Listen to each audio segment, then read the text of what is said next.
I think we're actually like Are live we, and are we shit. live? Are we live Yes, on I time? think we're No, we're live. not on time.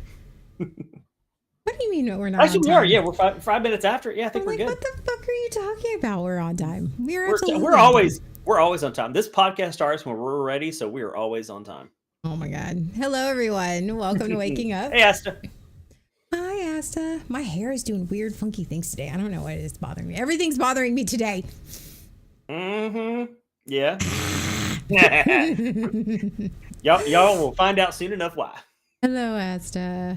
Um, Welcome to Waking Up. Welcome to Waking Up, where I am Anna, and this is my co-host Sean, and where we talk about religious trauma, deconstruction, mental health, and all sorts of other like shit. Like that's what we do. That's what we do. So we poke, we prod. we do. We poke, we prod. Yeah. At our own. It just so happens that it lines up with everybody else's too. Life has been bothering me all week. I'm sorry, Asta. I hope it gets better for you. Well, let's go through our disclaimer because we're about to dive into some shit. Just trigger warning. Sorry for all you guys. Because Sean and I have been through some shit this past week. Yay, the holidays. It's that time of year, isn't it? It is that time of year. It's our birthdays. It's the holidays. So of course our parents have to rev up the bullshit. So rev. So here on Waking Up, we're not here to bash anybody's religious trauma or religious beliefs or their faith. We think faith and religion are beautiful things when done in a mentally and emotionally healthy manner. We are not professionals. Anything said on this podcast is for entertainment purposes only. We are not therapists, counselors, anything. We are just two people who are struggling through our trauma and learning to heal through our therapist.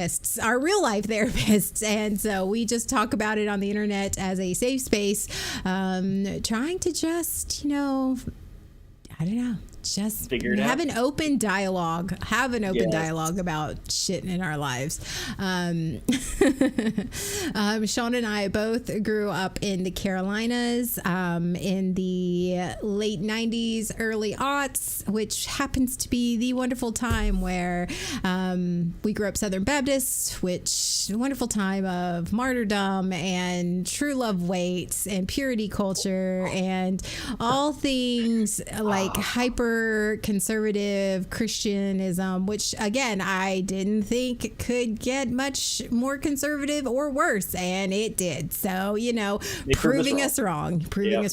And so here we are. Yeah. Did you just message me?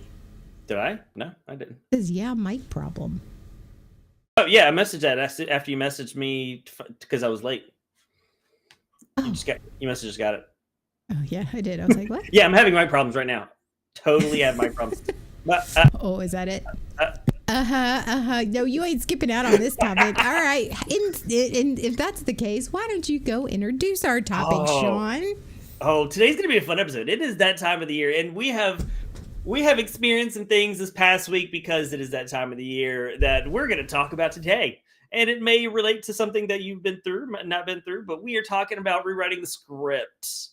Rewriting the roles, changing the roles that were assigned to us, because sometimes that happens, especially with families. We get assigned a role, and it's not without consent. We didn't choose it. It gets given to us, and it doesn't fit us.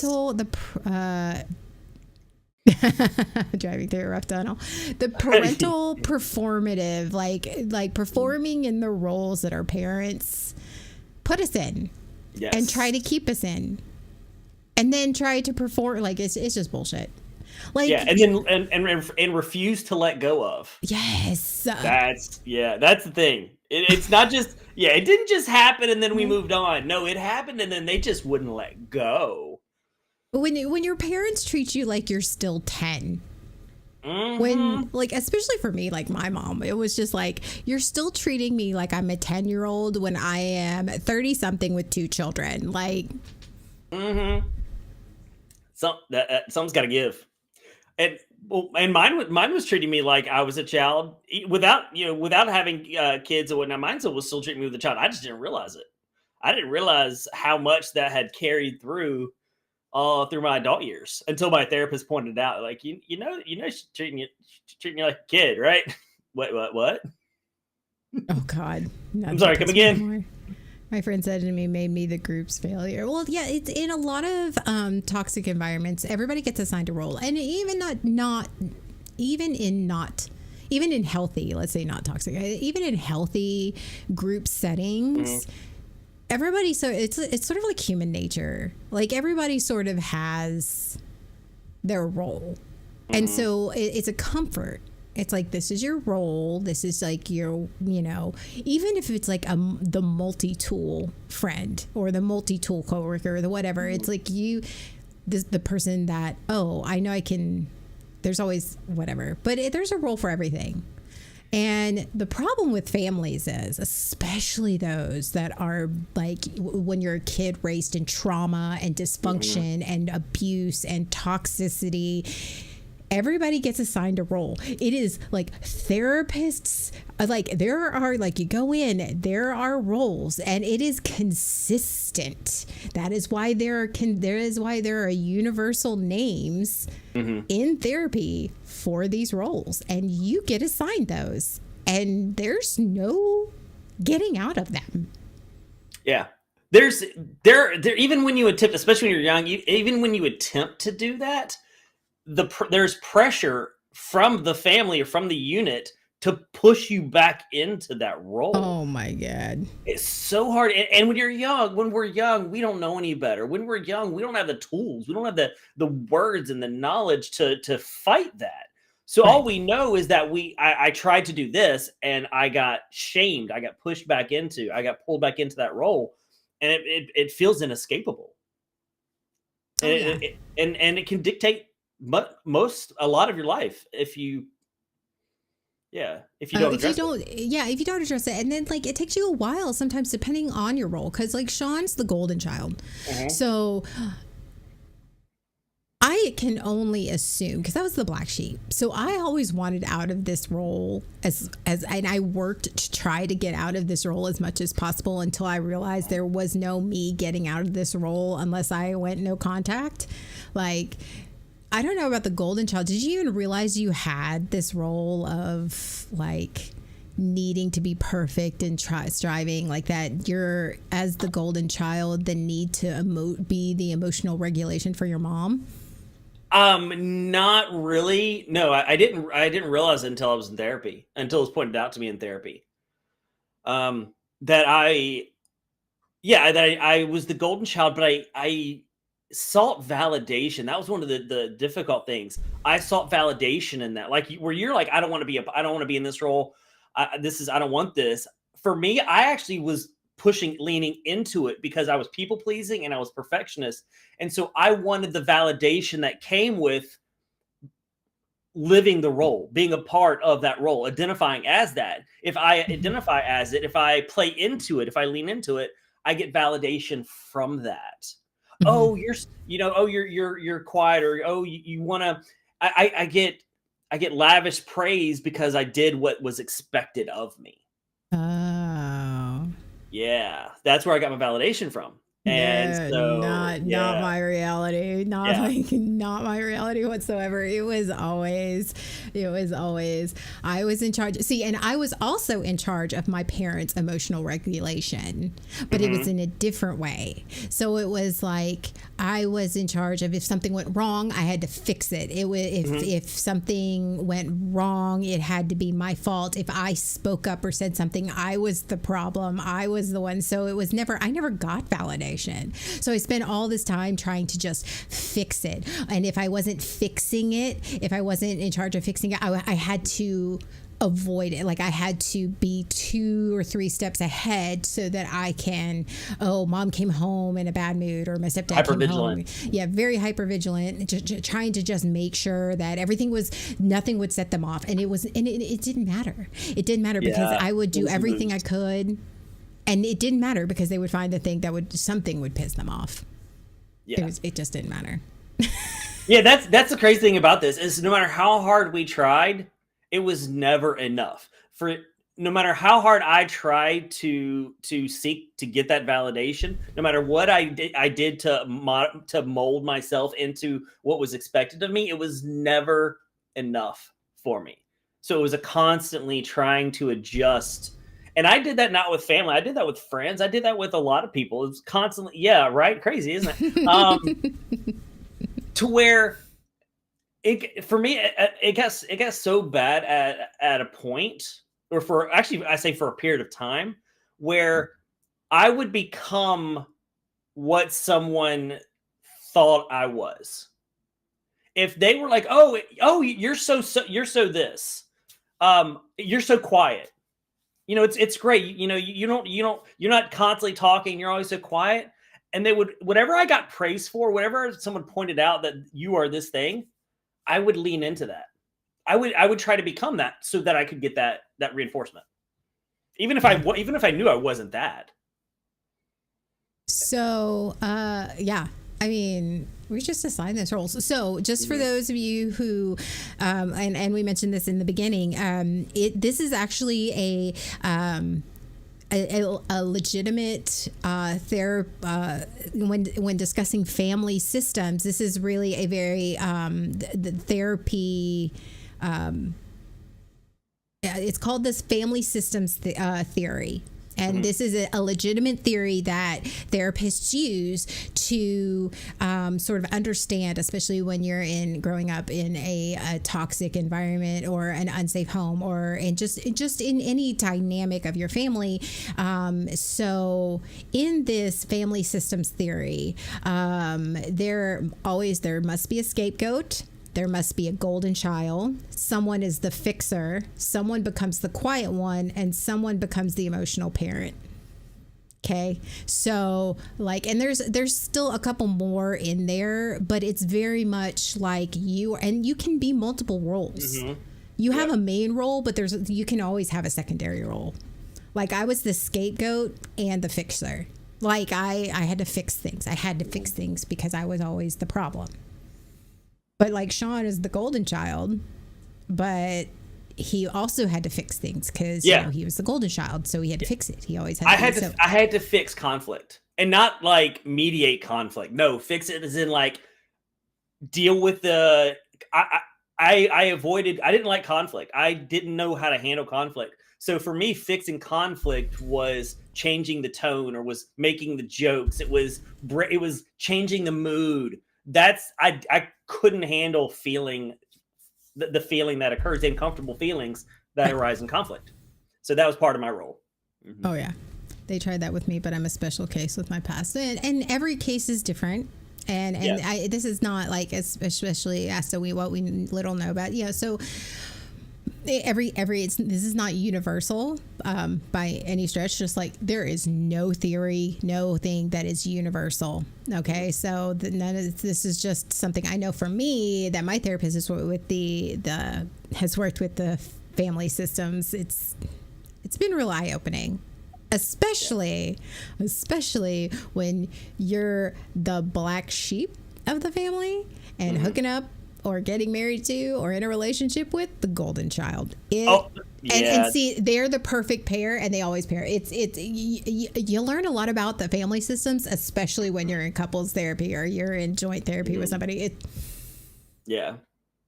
You find out which ones tend to gravitate towards each other and why they gravitate towards each other, but then also why they implode. Yes. Because they don't gravitate towards each other because they're healthy. They gravitate because they're unhealthy and they feed off of each other. But then that implodes. Yeah, it's very interesting. But yeah, it doesn't apply. It's not 100%, but it does apply to a lot of people. Yeah. So for example, like my family made me the parentified child. Like I was the oldest daughter. I was in charge of making sure chores were done and house was clean and blah, blah, blah, blah, because my parents were working and all of this stuff. And then I was also the outspoken one. And that's like a lot of the times when you're the outspoken, it's like you become the problem, because I'm always like, this isn't right, like voicing my opinion. So they try to you're the problem because you're pointing out all of these things that, especially when you're neurodivergent and you don't know you're neurodivergent because your parents refused to acknowledge that you're neurodivergent, like it's one of those, as for those of you who don't know, neurodivergencies, they have a strong sense of justice. Like, this isn't right. This isn't right. This is wrong. This feels wrong. This isn't right. I need you to explain to me why is it, but of course they don't do that. Oh, yes. Yeah. Especially growing up, that was never, the nuances were never explained to us. No. It's just like, well, you're the black problem. And white. Yeah, everything was black and white. And then so then I had to be the strong one. I had to fix the problem because I was the problem. Mm-hmm. And that I say that all the time in my therapy. She's like, you're not the problem. I'm like, but if I'm the problem, I can fix the problem. So in a way, you take on, you in a way, you don't want to get rid of that mantle because then it feels helpless. If I'm not the problem, I can't fix the problem, can I? It's not. Yes, but remember, because I suffer from CPTSD, and it's one of those. That is just become, is it my trauma or is it my personality? Haha, surprise, it's both. My personality grew out of my trauma. So it's that difficulty for me in my family setting. And I love my dad, and we all know I love Papa Rooks. Like, but it's the same thing. Like, I grew up, I think it's less my dad than it was my mom, but because I saw my dad less, it was like I became the fixer. I became the don't worry, Anna got it, because that was just the role that I. Like, now, after I've had I've had open discussions with my dad, and I've had open discussions with him, which is very different than my mom. And he's taken accountability for that. And we've had some really heart to hearts. And so he understands like, okay, well, and I'm like, well, that's fine. That's fine. But it became my personality. It became who I am. So now it's so hard for me to divorce myself from that role that I was like, if I'm not the problem, if I am not the problem, then who am I? And you don't even you realize like there's a part of you, it's like, I don't want to be the problem. I know I'm not the problem. But if I'm not, then that means I, all of these things. And now I'm like, it feels like you're kind of in limbo. You're in this. It's almost like it's like the deconstructing. If I'm not a Christian, what am I? If I don't believe this, what am I? If I'm not the problem, what am I? You're kind of in this place, this space. You're like, what do I do? Where do I go? What? Hey, Unreal. Yeah. And for me, if I'm not constantly seeking perfection, if I'm not the best at something, what does that mean? If I'm not golden, what am I? Oh my, what? No. It feels kind of icky a little bit. It's like, well, you grew this up as a kid. Yeah. Like, as a kid, like, the big one. Yeah. The big one under yours was the extension of your mom's identity. Oh, God. Therapist pointed out one time that I was still. Oh my God, Unreal. That I'm sorry. That is the best fucking little emoji ever. I need twerking Santa in my life. I mean, that is fantastic right there. Where did you get that one from, Unreal? We need to know. I know. Yes. So anyway, your therapist pointed out about your mom's identity. Yeah. He's like, are you aware of this thing called enmeshment? I'm sorry. I remember when you were destroyed. Oh my God. It's like, so enmeshment is where you can't really tell where one stops and the other starts. And he's like, she is so heavily involved in your life. She wants to control. She's still treating you like a kid. She wants to control your life. Oh, hi, Paragon. Hey, Paragon. Oh, if you're not first, you're last. Yeah, exactly. Ricky Bobby. I mean, come on. Yeah, dear sweet golden diaper baby, Jesus. Exactly. But that's what I came to understand my mother was attempting to do. It's he was like, he was saying it's very common when you're a kid, for mother son, especially mother son, to have enmeshment. But as you grow up, it's supposed to split. Y'all didn't do that. And so like, oh my God, these twerking emojis. oh my God, Paragon's got it. It's oh my God, I cannot twerk, and it's fine. I'm like, it's fine.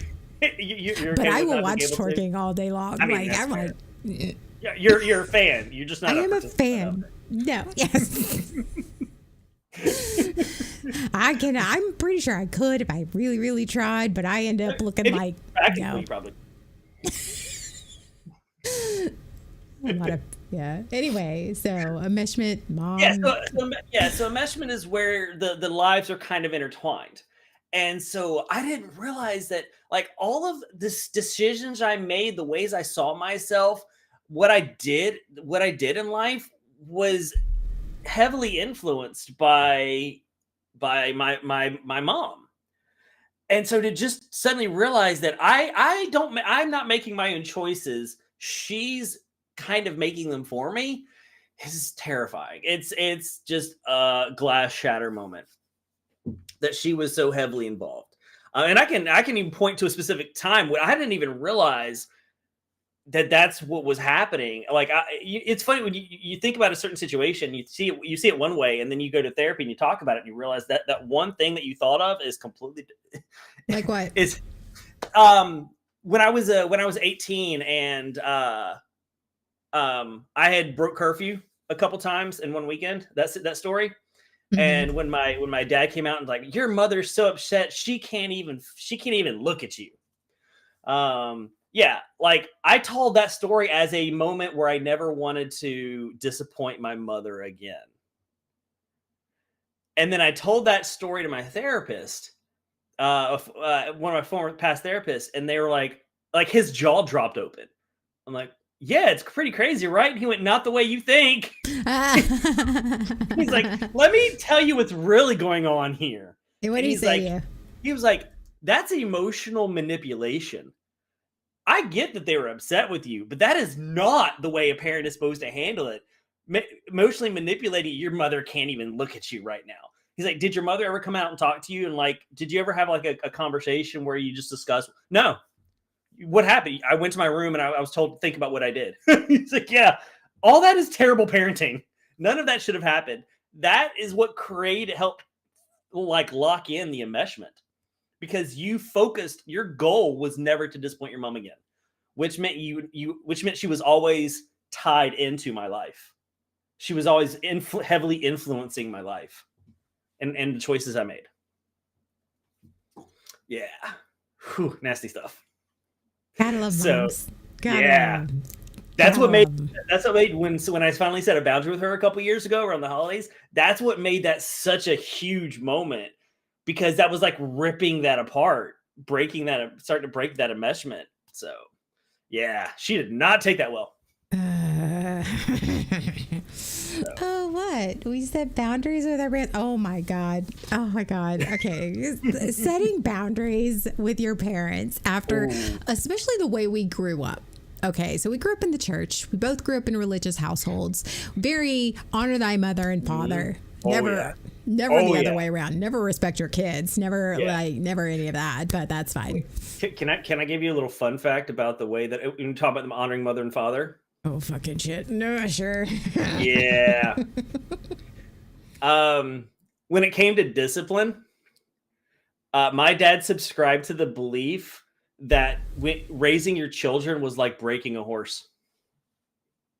I wouldn't be surprised if my parents did that too. Mm-hmm. You want to know where it came from? Focus on the family. Okay. All right. I really have here. Okay. All right. So, tangent. Okay. Rant, soapbox. Here we go. Yes.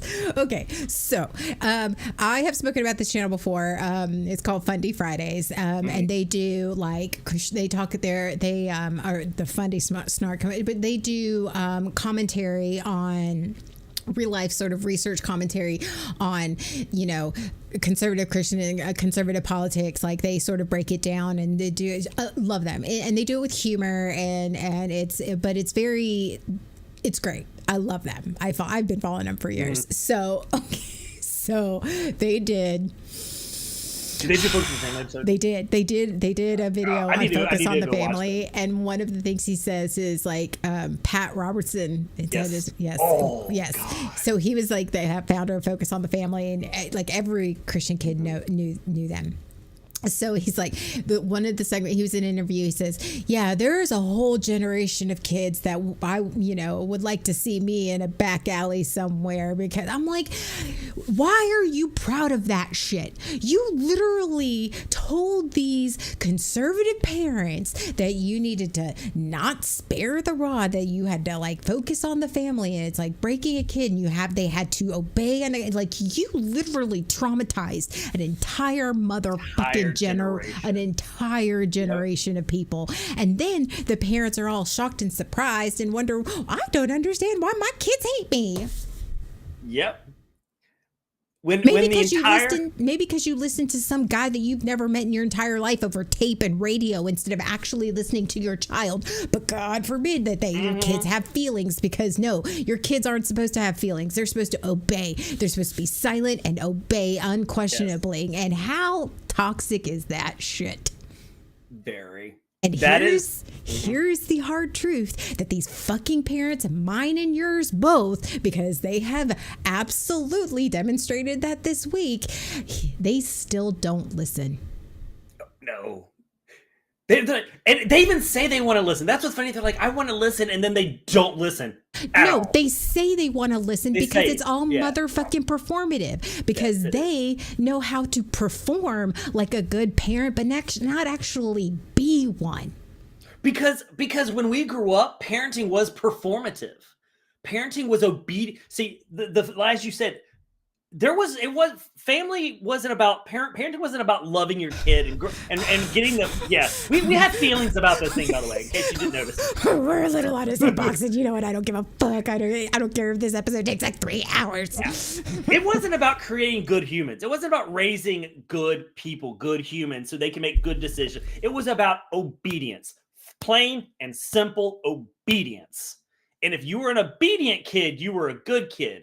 And if you were an obedient kid, the parents were good parents. So that was their entire focus, is did you behave? And if it didn't, if you didn't, it didn't reflect well on them. There are people in my church that were not allowed to be in leadership positions because their children did not obey 100%. And so they're like, well, if you can't lead your family, if you can't raise your family right, which meant obedient, 100% obedient, you can't be a member of the church. That's how messed up the stuff was. So that's why they crammed it down our throats. It's not about loving us and making sure we're good people. It's, did we obey? And once we realize that we don't have to as an adult, that's why there's so many of us that are going, I don't want to have anything to do with you. It's because once we realize that we're adults and we don't have to obey, because we don't have to do what you say, we're like, I don't want to be a part of this. Go away. My parents did take me to counseling.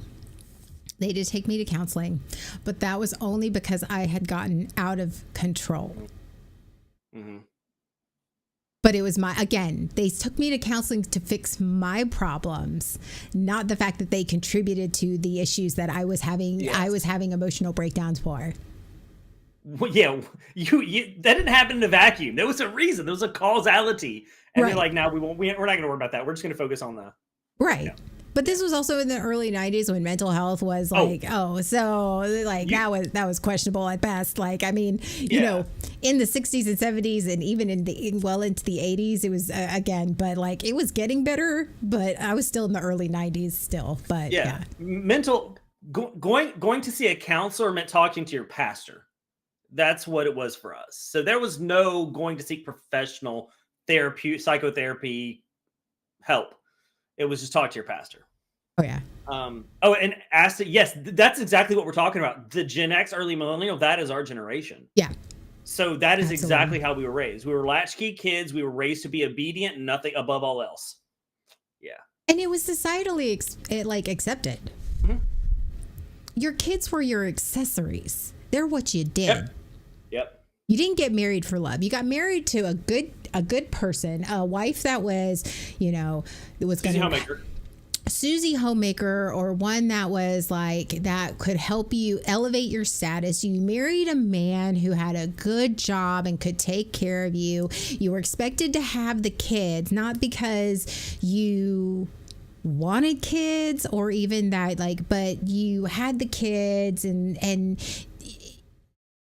you didn't, and granted, okay, I am going to accept that those people, they had their own traumas from their parents, but this is what is called a generational trauma. This is what's called a generational trauma cycle. And this is like, and how often, Sean, and how often did our audience hear, this is how I was raised and I turned out good? I heard that all the time. Did you? Did you turn out really good? I'm going to ask you. I'm going to ask those people again, especially those who are probably like, did you turn out good? And here's another thing. It is not too late to get to therapy. Do it. Get your healing on. Like, my God. Okay. I heard well, it was worse for me, so at least it's not that. At least you're not having to deal with what I do. I'm sorry. What? Yeah. Yeah, that's my mother. My mother pulled that one time when it was like when we're talking about church and all that stuff. She's like, "Well, when I was growing up, I had to do this, so at least you don't have. At least I was easier on you, so at least you didn't have it that bad." Yeah, that's exactly my mother pulled that. That is not a motherfucking excuse. That's an excuse. That is not accountability. Just because it's not as bad does not make it not bad. that mathematical property does not work. It does not compute. Nope. When I was younger, my parents broke my fingers. I'm only hitting you with a belt. Yeah, exactly. So you can't be upset with me for hitting you with a belt because I had it worse. That's what they're saying. Yeah, I can. Because guess what? Two things can be true at the same time. Yes, it sucks that you had to deal with that, but it also is not okay for me to have to deal with what I dealt with, what you did to me. But they did the best they could. Yeah, they did the best they could. That is not an excuse. Okay. Now, granted, as a parent, I am doing the best I can. Yes. I can do that. But leaving it at that's the problem. See, that is the problem. Yes, I can acknowledge that our parents, our caregivers, for those of you like Asta may not lived with his bio parents. And I asked of what you shared with us. I'm not saying that what they did is right. And I'm not saying that they did the best they could, because, some people don't do the best they could and they can go fuck off, because I'm sorry, I'm getting a little defensive of Asta. Yeah. I'm going to steer back to me. But yes, you do the best you can as a parent. As somebody who is a parent, I do the best that I can with what I have. And am I a better parent now than I was 10 years ago? Absolutely. Why? Why am I a better parent now than I was? Because I worked on myself and my trauma. I literally had conversations with my kids this morning and yesterday. Hey, you know what? I am aware that I have been hypercritical here lately. I'm doing it because I love you and I want to take care of you, and I want to make sure that you're eating right and healthy and that you're safe. But maybe, and I acknowledge this, I know that I am coming off pretty critical, and I'm very much aware of that, and I am not perfect, and I'm sorry. I know that you're doing the best that you can, and I'm going to try to work on it. I'm not going to promise that I'm going to get it right all the time, but I'm going to try to be more aware of how I am speaking to you. That is being an accountable parent. Mm-hmm. Not saying, well, I just want to keep you safe, so you just have to deal with it. That's yeah.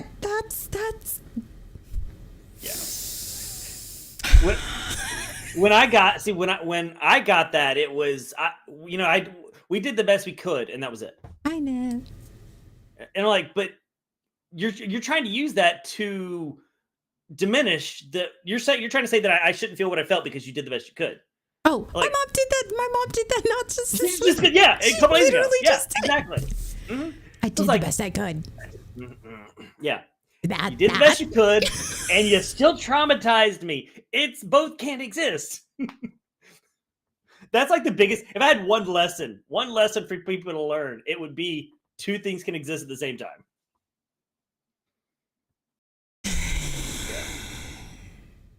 Yeah, I think all about obedience. oh, obedience was our generation, Asa. Obedience. Oh fucking bay. Yeah, over everything else. Be an obedient child. Yeah. Being an obedient child meant you were a good child. And if you weren't obedient, if you questioned, if you stepped outside the line, if you did anything else, you were punished. And it wasn't just it was blind. It wasn't obedience. It was blind obedience. yes. It wasn't okay. Here's why we're doing what we're doing. Here's why we're this is the rules. There was no nuance to any conversation. There was no explaining it. It was simply, this is what it is. You'll understand when you're older. Or this is Why did you do that to me? Sorry. Why did you do that to me? It just Why came did you out. do that to Sorry. me? Oh, okay, hold on. You're gonna need a moment. Yeah. It was Fucking yeah. shit. That's weird. Did Weird. older ever come? No. Older never came. There was never a point. No. The reason why is because we said so. Yeah. Yeah. We went off on a little tangent there. I'm gonna circle it back around. Yeah. Are we gonna parking lot that? We're gonna parking lot that. We're gonna circle back coming around. full circle. Okay. You don't ask wrong. Yeah. We were not allowed to ask questions. We were not allowed to question anything. We were not allowed to ask for explanation. We're not allowed to try to understand, because doing so meant we were back talking. Oh. I'm the parent. You live in my house. Yes. I feed you. You owe me. I'm Yes. sorry.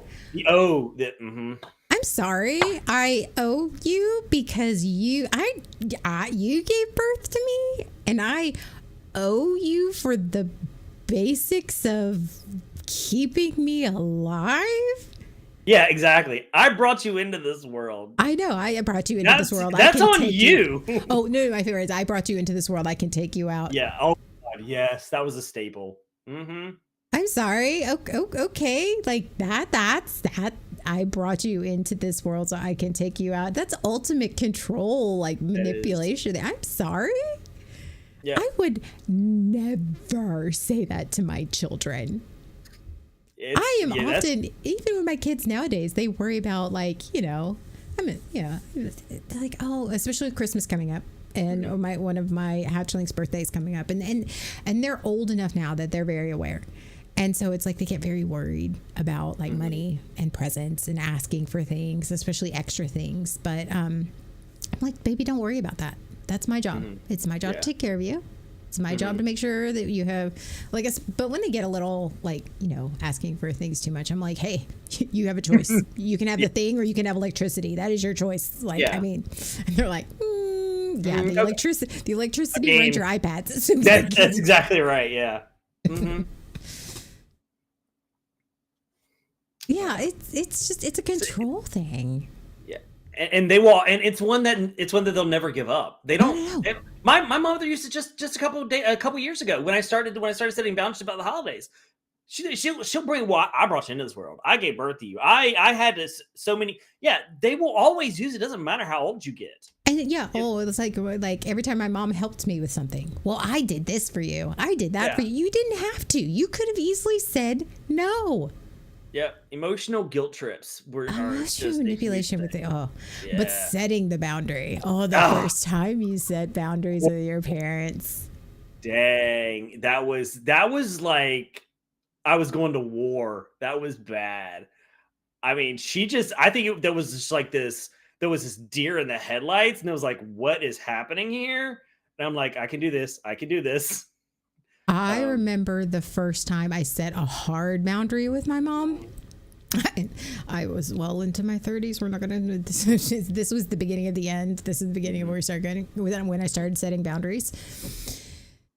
She just assumed, because I was the parentified older daughter. I was the one that always, when she was sick, I would jump to her. Like, how high? What do you need? Like, I was, the scapegoat. I was the fixer. I was that thing. So she assumed that when she got old enough and retired, that she would just move in with me, and I would take care of her. And I said, no. And I remember over the phone, because my kids were still small. They were like 3 or 4. Like, they were still smaller. And she was just thinking, no, I'll just help you take care of the kids. I'll just move in next door. We'll buy a house together, and I'll just live in one of those. Like, I was like, no. No, you will not be living with me. You can live near me. But no, yeah, you would have thought I had just told her. I don't know. I don't even know what, like, just that she had terminal cancer or something. Just There's a lost lot of entitlement. Lost it. Yeah. And I'm just sitting here very dumbfounded. I think it was just, I was dumbfounded in the thought that she didn't even ask. It was just the assumption. And I went, no. And I think I surprised myself when I said that. Because I mean, I was just like, oh, all right. At that point, stick to it. At that point, it was like jumping off a bridge. Okay, all right. Well, here we go. And we're doing this. Yeah. And it was just the audacity. The audacity that it's just like, you didn't even ask if that was okay. It was just assumed because she took care of my grandmother. She moved in with my grandmother and she took care of her, and Grammy helped take care of us and watched whatever. And okay. But just the assumption. Yeah. Mine did the same thing with taking care of, like, my mother did the same thing with taking care of her. Like when the time came, like, I would just drop everything and I would go help them out. Yeah, like and I'm like, wait, you realize your oldest son still lives in the house with you, right? Why is he not dealing with it? No, she just assumed you're more capable, like you've got a car and you've got all blah blah. You're more positioned to do it. No, absolutely not. I'm sorry that happened to you, Asta. I was just reading his comment. Yeah. The assumption, the entitlement, the belief that there's the lack of consent, of conversation about what's going to happen, or hey, how do you feel about this? Nah, nope, doesn't happen. No. They just come at us with you're gonna do this, right? No. Oh, and and it just got worse. The more boundaries I set with my mom, the worse the responses got. Because all of a sudden I was disrupting that whole ecosystem.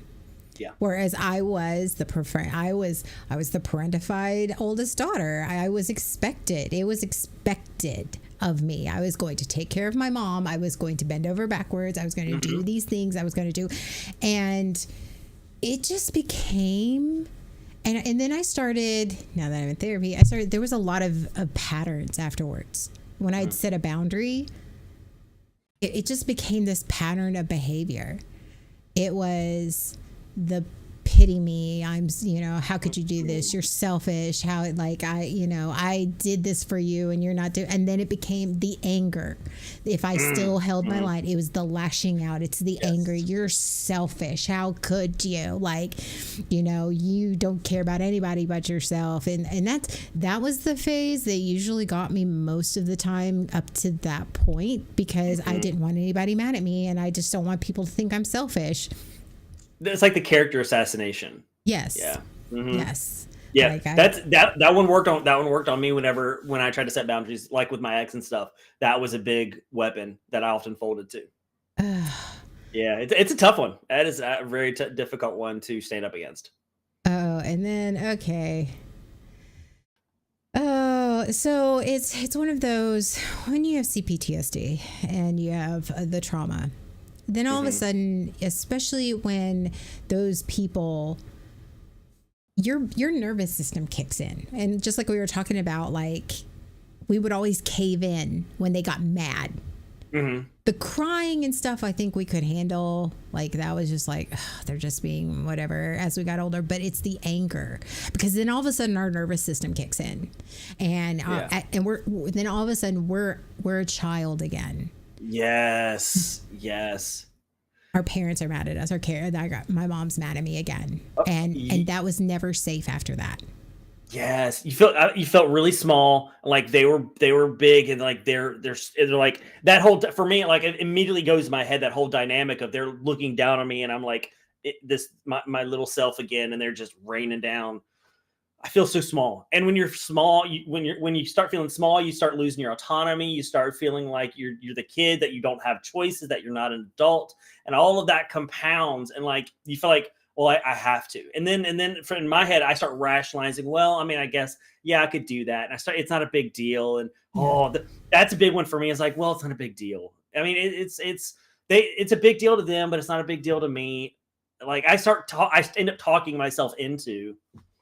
I would do the whole I would be angry about it, but I would still do it. Like even when like I did that when I was a kid. I would do it because I just wanted it to be done. I just wanted her over her shit. I wanted over her being angry.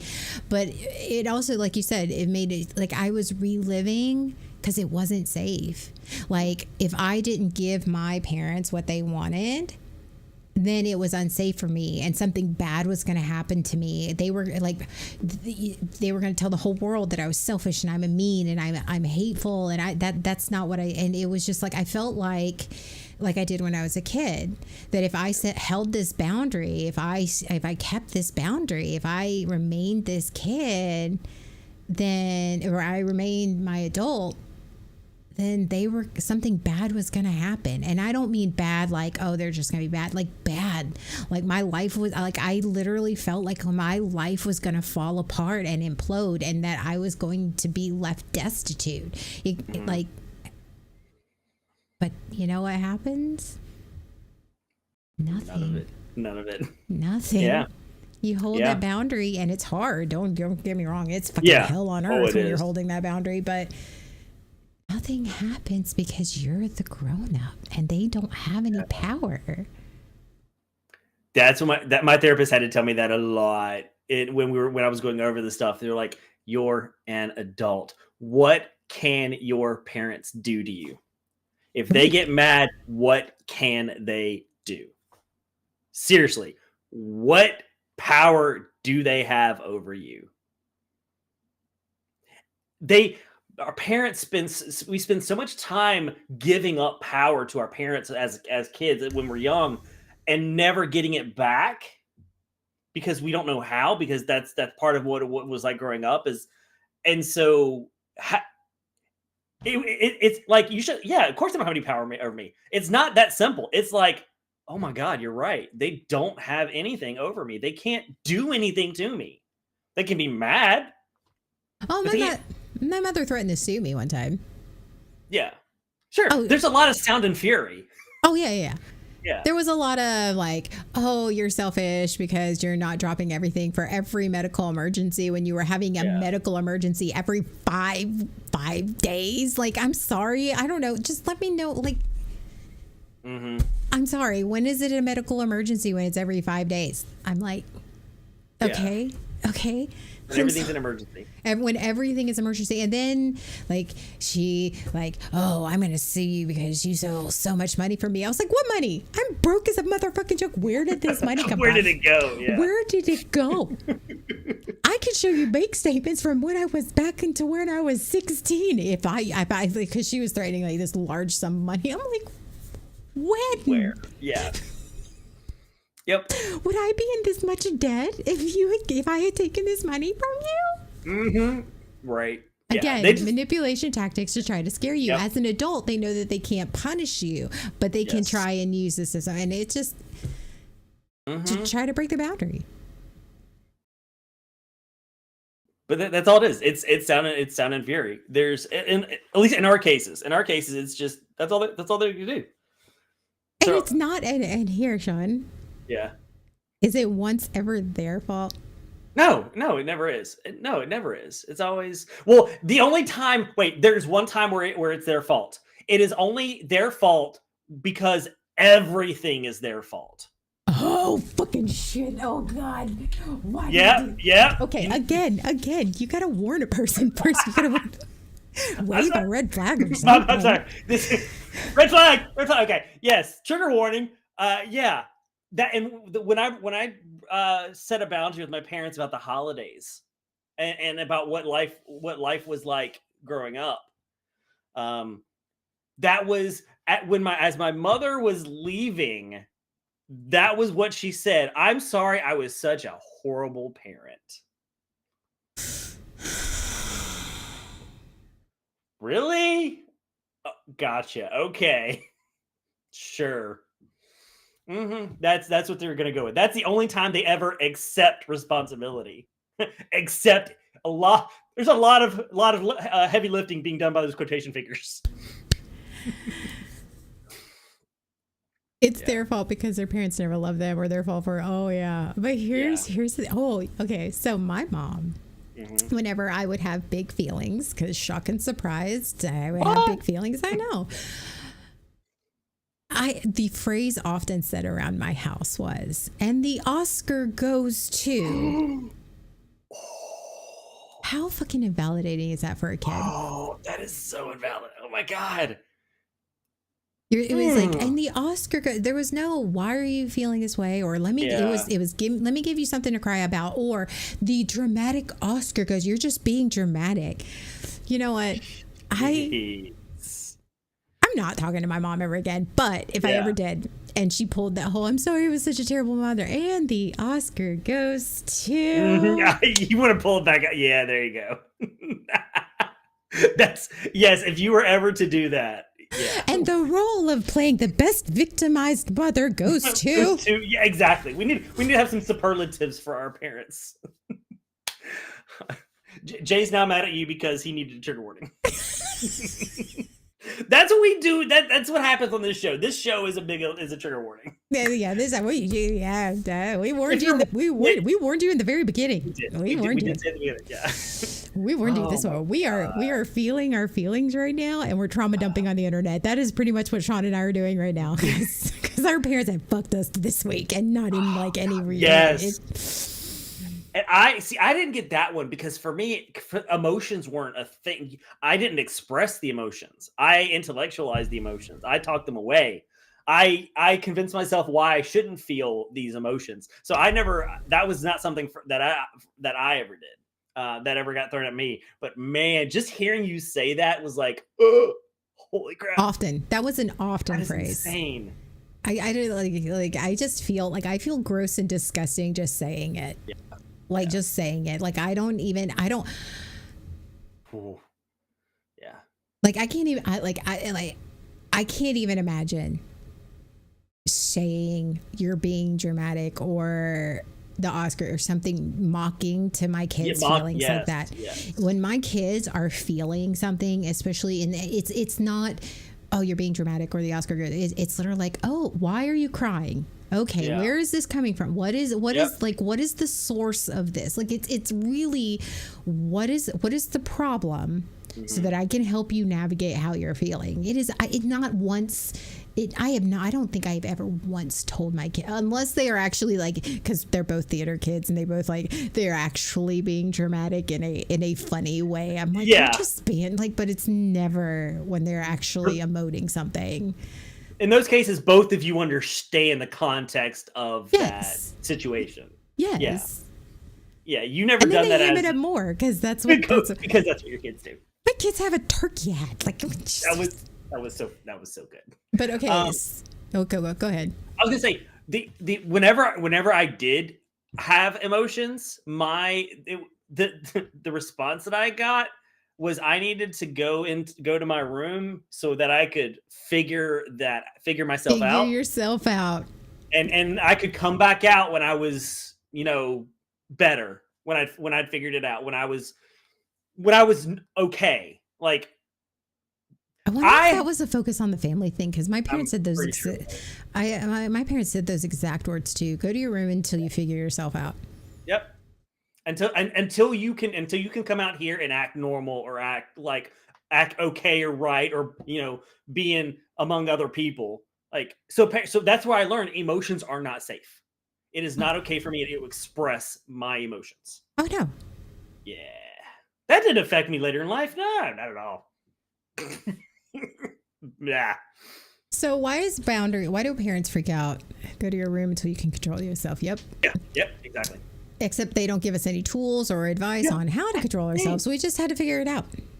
Yeah. There was never any conversation to help us gain the tools to learn how to deal with our emotions, learn how to deal with what we're going through. It was simply I'm sorry, single digit age, you're a kid. You don't. As an adult, I'm still trying to figure this stuff out. So as a kid, I'm supposed to just figure this out on my own. See, that's where the concept of they should just know comes from. Yes. Like that, and that's how we write. They should just know because we don't know how to communicate that shit. Yeah. But like the reasons the reason the parents or parental figures freak out a lot, especially when it's in a unhealthy parental, family dynamic, is everybody has a role, and it's when you start stepping outside of that role. And you start going to therapy. First off, therapy, they're brainwashing you. Okay, of course. And how many times have we heard from our parents' generation, oh, you're going to therapy, and of course, it's the parents' fault. Of course, yes. Mm-hmm. They're brainwashing you. That's how the therapists make your money. Yes, they're brainwashing me. I'm sorry. Yes, that's right. Therapy is brainwashing me. Mm-hmm. Oh, no, I should have known better. But the problem is that all of a sudden we're now not accepting their behavior, the neglect, the manipulation, the guilt, the lack of emotional safety we had as kids, in Sean's case, the hoarding trauma, it's all of that affects your kids. And then all of a sudden they start going in, and most of it here, trigger warning in case. So once you start setting boundaries, here's some of the things that most, not all, but most parents do. They start laying down the guilt bombs. They start doing the should languages. Oh yeah. That you should do this. You should want to do this. You should. I'm sorry. They try to then they start doing the performative, like the forced affection, the forced niceties, that I give you a gift. I'm giving you a gift for no reason. I'm doing all these things. I'm like the fake altruism. Yeah. It's like the entitlement to your time, your space, your body. Sean, yes. You owe me a hug. Yes. Oh my God.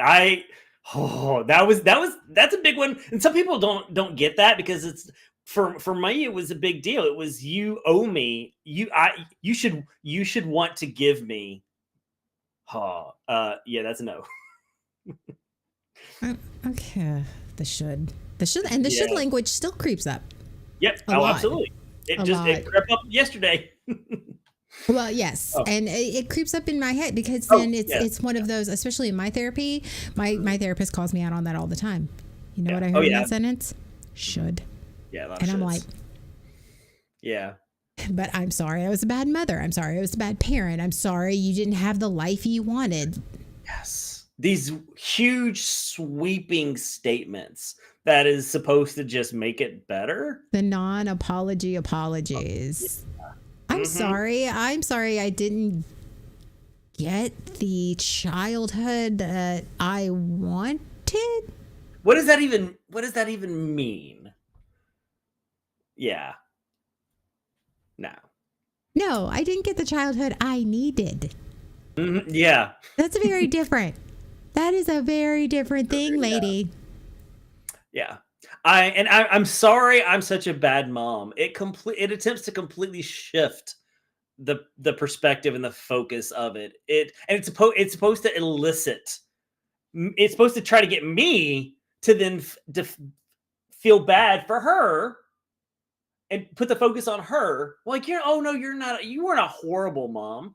It's saying I'm sorry I'm a bad mom is like that's not an apology one. And again, like you said, it's like then they say that to try to get you to validate and reassure that they weren't a bad mother or a bad dad or a bad parent. Yeah. Mm-hmm. It completely changes what the focus is supposed to be, which is I have a concern. I brought up a concern or a boundary or whatever. And they're like, oh, I'm a horrible parent. I'm sorry you didn't have the childhood that's again, you're sorry that I didn't have. There's no accountability in that. Nope, none whatsoever. And like playing the victim, shaming autonomy. Mm-hmm. We're family. I don't understand why you don't want to be a part of this family. You're part of this family. You should want to. You should consider everyone else's feelings. Oh my God. I'm sorry. I just need to hold up a sign that just says trigger warning. That's what I get. I get that. I really think I'm gonna vomit. Hold on. I just felt like I got punched in the gut with that one. You should consider everybody else. You should consider my feelings. So what about my feelings? Yeah. Mm-hmm. What about your feelings? Mine. She pulled that again. Pulled that again yesterday when we were talking about it. Like, no. A couple years ago, when I told her not to come for Christmas, she started to use my younger brother. Well, Nathan, my younger brother's gonna be blah blah blah. You know, have you even considered how your decision affects your younger brother? I talked to my younger brother. He's like, I'm cool with it. You're attempting to manipulate me using my younger brother who doesn't care. Oh, I love yeah. Nathan's so great. He's great. So they will come up, they will pull everything that they can, because for them it's not safe. They want consistency. They want roles are easy. When everyone fits into the role, when everyone does what they're expected to do, it's easy and it's consistent and everybody feels okay and parents feel okay. And they can feel better about themselves because everything's okay. So we start throwing up a boundary. We start changing things up, and they immediately do not know what to do. Do not know, and it threatens their world. It threatens their view of everyone, of the roles. And they're like, they can't do that. And it's a complete shock to their system. And they're and then they label us as ungrateful and selfish and what if I had $1 for every time I was called selfish for setting a boundary, and holding my boundaries. Jesus fucking Christ. No, I'm not selfish. You just can't do whatever the fuck you want when it comes to me. I'm sorry you don't fucking like it. My parents had access to me for the holidays, both Thanksgiving and Christmas, every year for my entire life. All of those years. And all of a sudden I say I want to spend time by myself without them for one holiday. And you'd think I had declared World War III. They were like, oh my God. I'm like, you realize you've had, but that's the thing. They were like, oh my God, I must be a bad parent. Like, this isn't about you. It's not about you.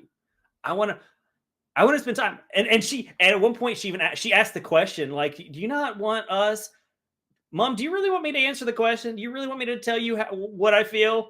I was just going to kind of keep it blanket, as in like, I just want to spend time by myself. And she's like, do you just not want to spend time with us? Oh, Mom, do you really mean to ask that question? Do you really want to answer that? She's like, yeah, I'm your mother. I want to know these things. Ooh, okay. All right, here you go. So, Mom, no, I don't. I do not enjoy when you guys come visit. I don't. But I don't understand. Okay. They act shocked with the answer. They do. Like, it's like I had just shot them. No, I don't. Like, they were completely oblivious. Apparently, they were oblivious to my entire demeanor during the visits, because it's not like I am pretending. I used to pretend, but I stopped pretending the last couple of years. And so I'm like, you guys, are you obviously? Oh yeah, that's right. My mother's too busy watching HGTV to pay attention to anything else. They just use you for your house because they can't see theirs. I think that's part of it. Is it gets them out of their house during the holidays. And so I think that helps them psychologically. Well, I'm sorry I'm making you face your shit. I mean, yeah. Hey, maybe for the holidays you spend time like trying to clean out the house. It's like Christmas repeats itself because you keep finding shit you didn't know. Stuff, exactly, right? You're like, oh, I didn't remember buying this. See, it's Christmas all over again. We are slightly triggered, and by slightly I mean a lot. So Sean and I are very triggered. So we're using very dark humor to try to get through this. So stick with us, folks. But as most of you know, sometimes setting the boundary with your family and like they push back, and they push back a lot. Mm-hmm. And then like me, I decided enough was enough. I can't do it anymore. It was, I got to that point where I was having emotional and mental breakdowns, and just, it was too much. And I was trying to hold this boundary, and I was getting, it was like, it was very much like you're trying to hold the wall during an invasion, and there's just onslaught upon onslaught, bombardment. And it's like, okay, fine. I can't.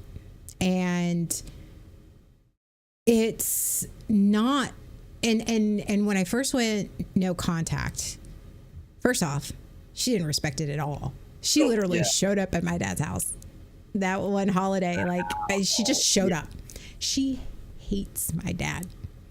Mm-hmm. She hates him. She just does not like my dad. She tolerates him only because she had kids with him, but like, she does not like my dad. Just showed up at his house. I hid downstairs. I was like, absolutely fucking not. Yeah. I did. I was, but this was like not long after. So I was like having a full on panic attack. And luckily, Seabrooks was there, and he's like, I got you. I'll handle this. Mm-hmm. And laid down the law. And she was like, oh, what? She's not going to come upstairs? I was like, no, I am not. No, she is not. Nope. And to this day, it's been years, mind you, years. To this day, still trying to break no contact. Mm-hmm. Still. Yep. And it's like, this is the whole reason I'm no contact. Because you do not respect my boundaries. You do not give a shit about my boundaries. And like, she writes the same letter. She does the same stuff. It's all performative. It's all around this time of year. And it's just very much like, again, like like a whole letter. Like, thanks. So this whole letter of like apology. Yep.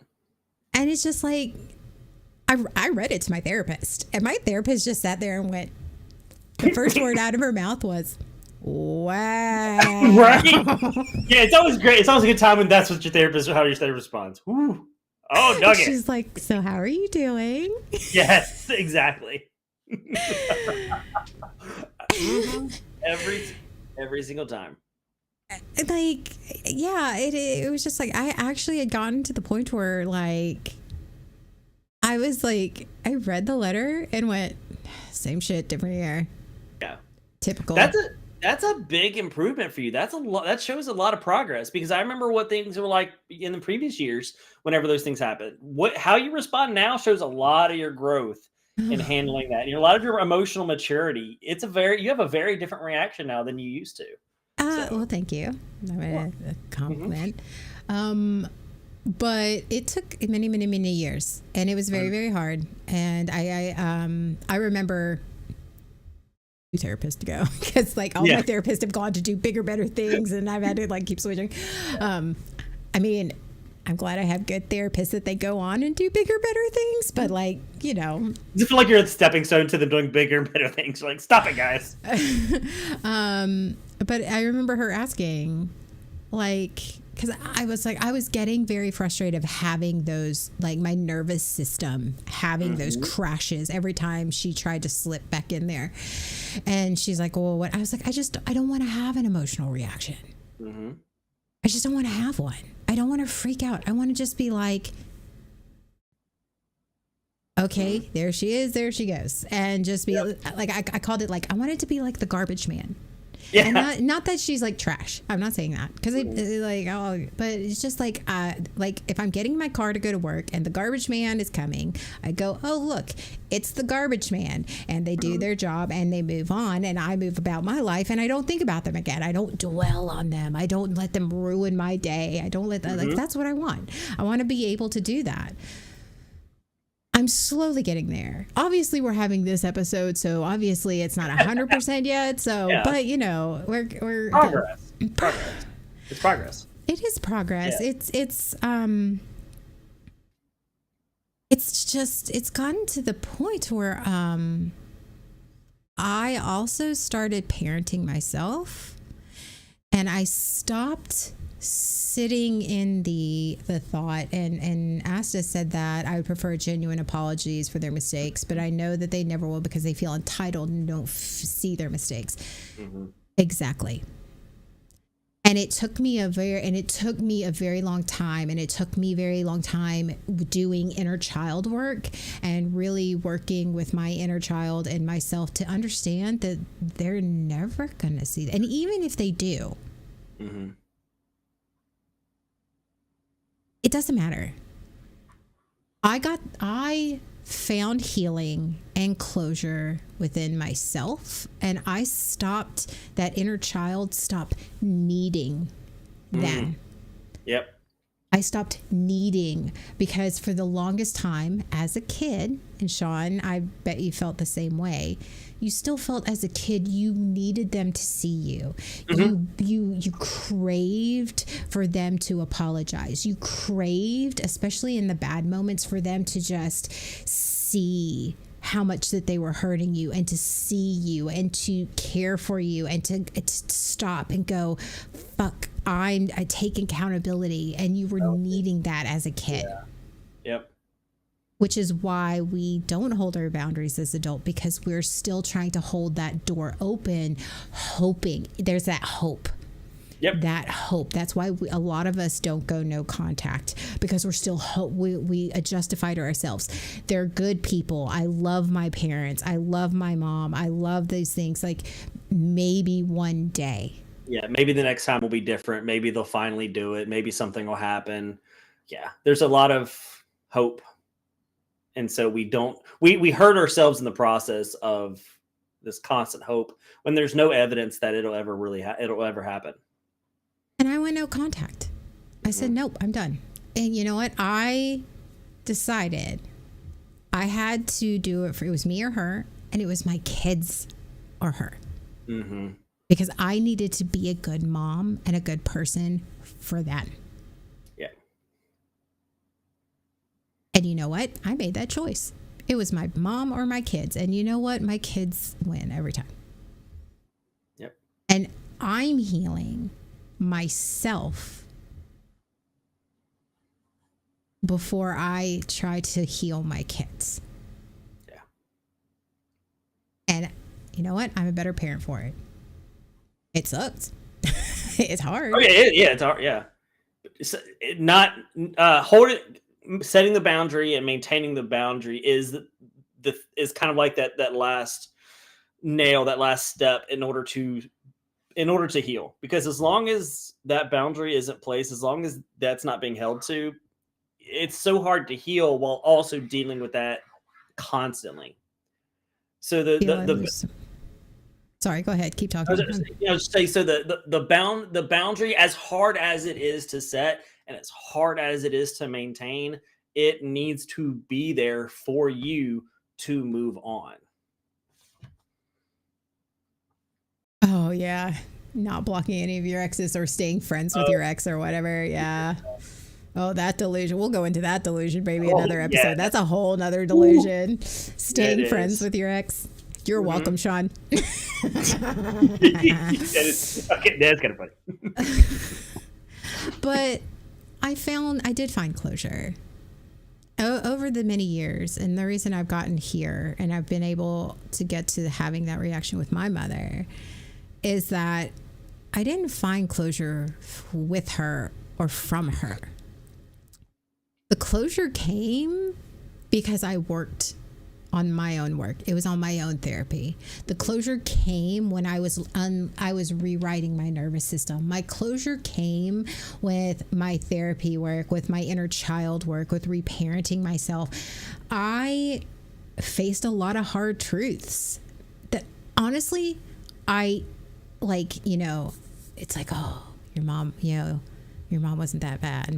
I spent a lot of time say, oh, my mom wasn't that bad, and like my childhood wasn't that bad. It wasn't, I was taken care of and all these things, and I was provided for. And then my therapist would ask me a question, and I'd tell her about my childhood, and then she'd look at me and she'd be like, wasn't that bad? These two aren't lining up. But it's not. I stopped needing the apology. I don't need the apology. I don't want the apology. I do not want her to apologize. I don't. I don't need her apology. And frankly, I don't need her back in my life either.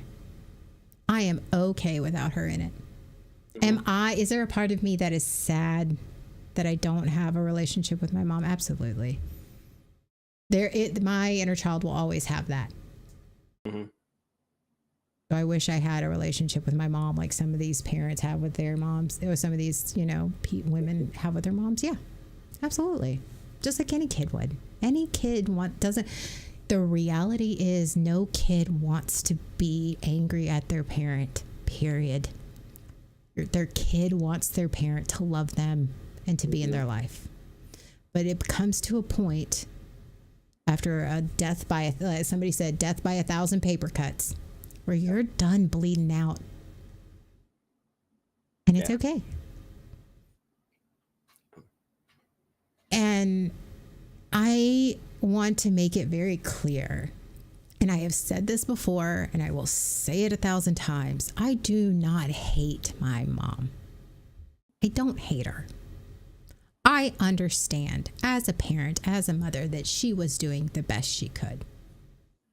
Do I want my mom to get therapy? Do I want my mom to heal from her own trauma that I know for a fact that she has? There's a ton that I know just from family history. Do I know that there's a lot of trauma that she needs to deal with? That there's a lot of things that do I want her to get help? Do I want her to heal? Yes, but I want her to do it for me, or not for me. I don't want her to do it for me. I want her to do it for her. But I also don't want to do it because she thinks that will get me back in her life. Yeah, it's the right motivation, having the right motivation. Right. Yeah. Because if you're doing it to get somebody back, or if you're doing it, then it's just using therapy as manipulation. Mm-hmm. It's using therapy as performative, and there's no real healing. Yes.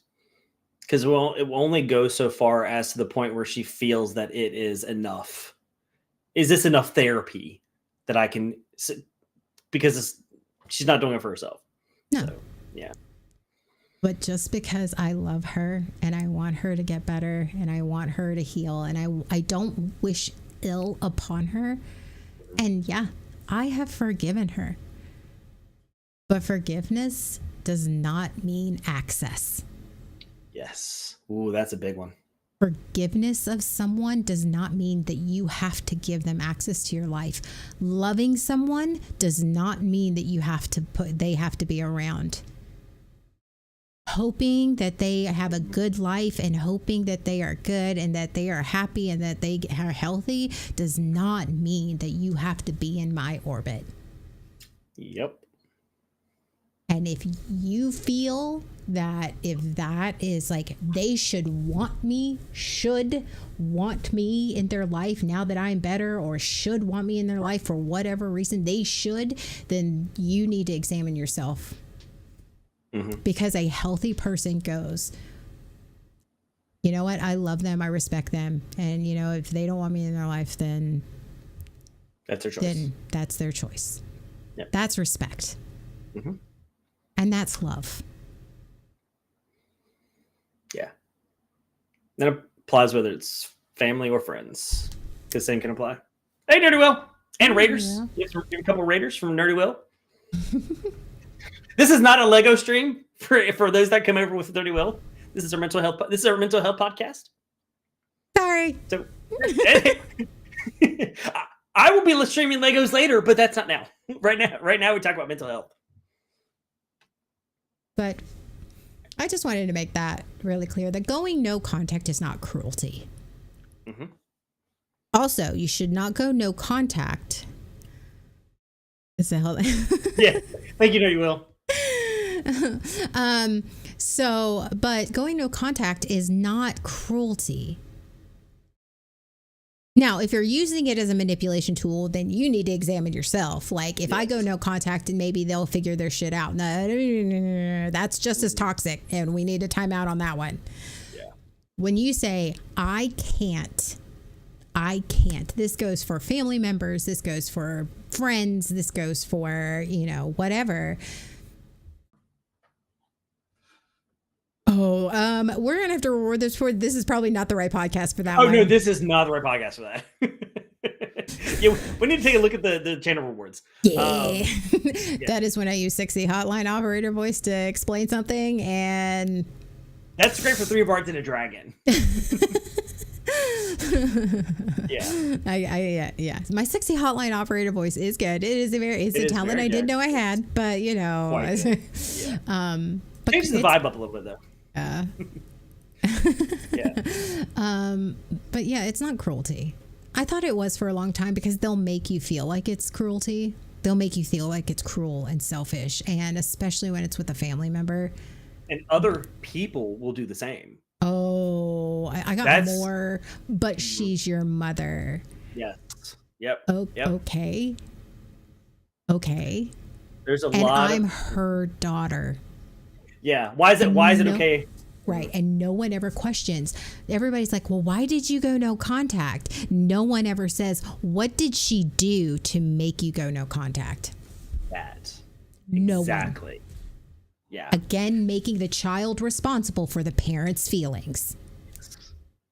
Like you said, children, whether you're a young child or an adult child, you don't want to feel like you've got to be in this position. That the only choice is going no contact. We want our parents. So why would we want to go no contact? Why would we just, you know what? I'm going to wake up today and go no contact. No, it doesn't happen. So why is it the first question? What has got them to this point? What has gotten you? What has gotten someone that's got to go no contact to this point to feel that they have to? Not once. No, I scratch that. My sister did, but not once did anyone ever ask me. Yeah. Not once. Not any family member ask me, what happened that made you made this something that you had to do? Mm-hmm. Yeah. Not once. It was always, well, you should. She's feeling really. She's upset. She's doing this. Okay. She's also a motherfucking adult. And I'm going to treat her like one. Whether she treats me like one or not, I'm going to treat her like one. And I'm sorry that she doesn't like it. Mm-hmm. But no one has asked me what she did. Because it's my fault. Mm-hmm. I shouldn't feel this way. I should want to reach out and heal the thing. What? It's not your responsibility. No. And again, I am good. And I don't think I think anybody in my orbit, because I was always the problem. And hence I am still living the role as the black sheep of the family, as the scapegoat. Yeah. I'm still living that role in I am living that role in her head. I'm the problem. Mm-hmm. And I said, nope, I'm good. Yeah, we're absolutely. You made the choice for yourself. You can label me as much as you want. You can make me the scapegoat. If that's the role that you got to live in your head, you go right ahead. You do you. I'm going to do me. Okay, so segment 5. As he scrolls down. You do that. Wait. I've got to take a bio break. Wait, so where's segment 5? I can't find segment 5.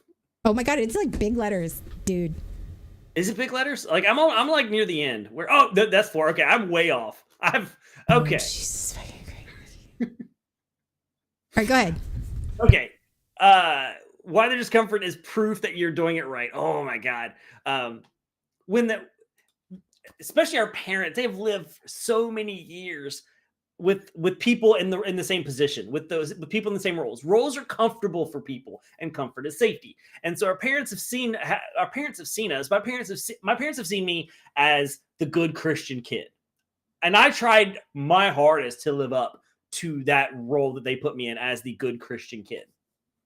And so I spent so much of my time making sure that I did the right things. I said the right things, at least as far as they knew I did, trying to fulfill that role. And so when it finally came to the point several years ago, where I said, I don't believe this anymore. I am not a part of this system. I don't consider myself a Christian anymore. Oh my God. And so that was bad enough. And then I thought that was it. I hoped, I should have known better. That was just going to be, hey, I'm just communicating this. But then where the boundaries really came in was how she responded to who I now am, because I am no longer who she thought I was. I've surrounded myself with bad people, apparently, and these people are. I'm sorry. You know what? That's fine. You know what? My mom had labeled me that, so it's good. It's good. Cool. Yeah, I'm the troublemaker. I know. I'm a terrible human for making you actually evaluate and question what I think. Yeah, exactly. I'm sorry. I'm sorry. I'm such a terrible friend, Sean. Oh, wow. All right. Okay. Sorry. I'll take that kind of trouble. So, yeah. So the way instead of my mother going, you know what, I don't agree with it, but I respect it. I do understand it. Or actually, no, without even understanding how I got there. See, she never questioned, like, what did I do to change that? It was straight into the bringing up God every chance she got. I love this one. Planting the seeds. Oh, Jesus. She loved planting the seeds until I told her. Does she have a breeding kink? Is that it? Yeah, apparently. But that's where I had to set a boundary. That's where I was like, no, this whole planting the seed, sending me links to her church's sermons on every Sunday. Like, nah, this has got to stop. And that was my favorite, is when she sent you the sermons. That was I know. I was like, really? Really? So, and I think part of what made this so difficult for her is that she had used I was an extension of her identity. I was the one son who continued on, who still believed the same way that she did. And so that was kind of, I feel like she saw that as her redeeming grace. Her redemption as a parent. Well, as long as he believes, as long as one of my sons still believes in the same religion, then I didn't fail as a parent. So when I cut that leg out, when I changed that dynamic, that role, all of a sudden I think she didn't know I think she took it real personal. And went, well, of course she did. I must be a bad parent. Now none of my sons believe anymore. Well, she's enmeshed in you. That's where the enmeshment comes in. Yeah, she was using me to help further her identity, to solidify her identity. And when that changed, it blew all of that apart. And now she doesn't know what to do, because her identity wasn't based upon her identity was based upon me. Yeah. That was, and I finally had to go so far as to go, if you keep doing this, I will walk away. I didn't put out the no contact yet, but that was going to be the next step. It was going to be, I will, if you keep bringing up church, if you keep asking me about my faith, I'm going to leave. And then if she kept doing that, then I was going to go, look, I'm going to go no contact. I'm just going to stop. I'm not going to respond. So, like, I just know you can't keep doing that. She's paying her soul debt to Davy Jones. Yeah. Yes, Jay, you get to keep your bad influence badge.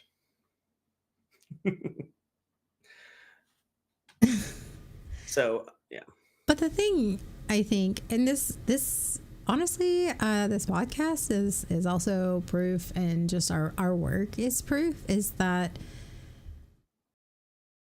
it's not about them. Mm-hmm. And that's the part that they still think it's about them. Are we healing the shit are we fixing the shit and the people? Are we fixing the person that they broke? Yes. Mhm. Yes, we're clean. We're still fixing. We're still cleaning up their messes, but it's not about them. We're doing it for us. And I don't know about you, Sean, but that's something. It's like, what? Like it's just they still think it's about them. Yeah. Yeah. Mhm. Like, no, it's not. And that's they don't understand. Especially, I think I don't think my mom understands boundaries anyway, because No, boundaries have never been a thing. They were no. actually fought against. Yeah, Boundaries. Growing up in that Christian home, boundaries were not a thing. Boundaries were evil. Boundaries are that's how they keep wrong. you in the cult. Exactly. And so, like, I don't think she even had this concept of a boundary. And so she assumed it was because of her, or she assumed it was because like someone hurt me. No, it's not it's about me. It's about what I want to do. It's about where I'm at. It's about my healing. It's about what I'm okay with.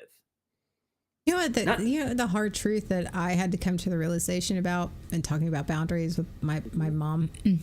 Oh, well, not with my mom, but about my mom, and maybe your mom too. And think about it, because they both grew up in the church. My mom went to a Christian boarding school. Okay, so like yeah. like That's a lot. very, very strict. Like growing up in that type of mindset is very much like they don't understand boundaries because they're not allowed to have boundaries. Yes, I would agree with that. Yep. Mm-hmm. Because in the Christian faith, especially in the conservative Christian faith, consent is not a thing. It only functions. The cult only functions without boundaries. Mm-hmm. It cannot function with boundaries. And you see that every day in all activities, everything. There's always a push, there's always a coercion, there's always a do one more thing. No is not an answer. It's not a complete sentence. It's not even an answer. And where we grew up, it was always, I'm going to figure out a way to make you do the thing that I want you to do. But it's a lot of coercion. Yeah, they weren't allowed to have boundaries. And in the hierarchy of the mindset, it's like God, husband, man, women, children. So if the woman isn't allowed to have the boundaries with the husband, so obviously it makes sense that the children aren't allowed to have boundaries with the parents. Yep. So the idea that the children, any type of child would go, no, I'm setting this boundary. Yeah. It almost short circuits their system. They don't comprehend. Yeah. What is that? Yeah, you can't do that. That's not how this works. That's how it goes on in their head is no, that's not a thing. What is a boundary? What is it? Like what is I don't understand. Yeah. And the go-to is it's a way to it's them. It's a way to manipulate them, or it's about them. That's their first step in trying to process this concept of boundaries. You're trying to hurt me. Well, and it's also because the church always, whenever they would have a problem with like maybe their spouse, or maybe it was always victim blaming. It was always, they don't understand. Yeah. And so it's like trying to explain to your parent that you have a boundary, but you two are speaking two totally different languages and they don't get it. So yes, you can be frustrated and you can get angry and you can still hold your boundary, but sometimes they just don't understand. Yeah. And unless they go to therapy and get the help that they need, they'll never understand. Yeah. It's not our responsibility to make them understand. It's not our responsibility to spell it out every aspect. It's not our responsibility to coach them on what a boundary is and how to and how they should respond to our boundary.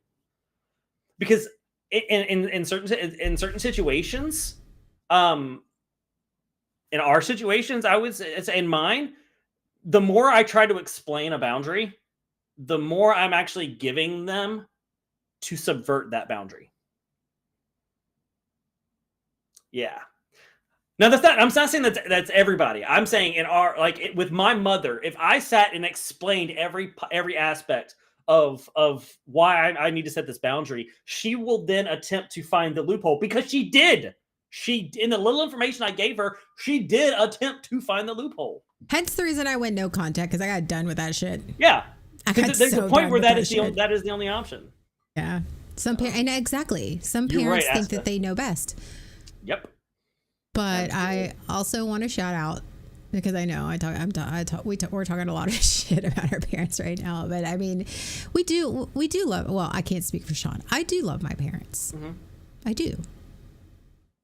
Just because I love them doesn't mean that I treat them the same, because my parents are divorced.